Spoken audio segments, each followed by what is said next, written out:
નમસ્કાર મિત્રો, ચોમાસાએ તબાહી મચાવી અત્યાર સુધીમાં 224 લોકોના થયા મોત। જી હા મિત્રો, અત્યારે તો સમાચારમાં વિગતવાર વાત કરીએ તો હિમાચલ પ્રદેશમાં ચોમાસાએ તબાહી મચાવી છે। ભારે વરસાદથી રાજ્યમાં રસ્તા, વીજળી અને પીવાના પાણીની સેવાઓની અસર થઈ રહી છે। 23 ઓગસ્ટના રોજ સવારે 10 વાગ્યા સુધીમાં રાજ્યમાં ઇમરજન્સી ઓપરેશન સેન્ટરના અહેવાલ મુજબ રાજ્યના 149 રસ્તાઓ બંધ છે, 60 પાવર ડિસ્ટ્રીબ્યુટર ટ્રાન્સફોર્મર ખોરવાયા છે અને 35 પીવાના પાણીના યોજનાઓ પ્રભાવિત થયા છે। સૌથી વધુ 86 રસ્તાઓ મંડી જિલ્લામાં બંધ થયા છે।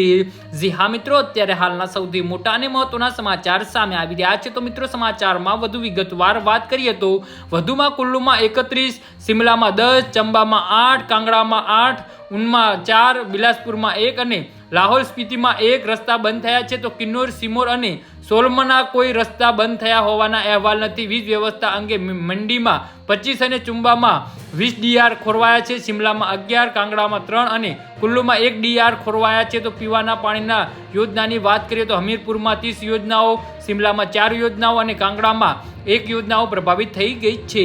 જી હા મિત્રો, તો આના વિશે તમારું શું કહેવું છે તો નીચે અમારી કમેન્ટ બોક્સમાં જરૂરથી જણાવજો અને અમારી યુટ્યુબ ચેનલને સબસ્ક્રાઇબ કરવાની ભૂલતા નહીં। ધન્યવાદ।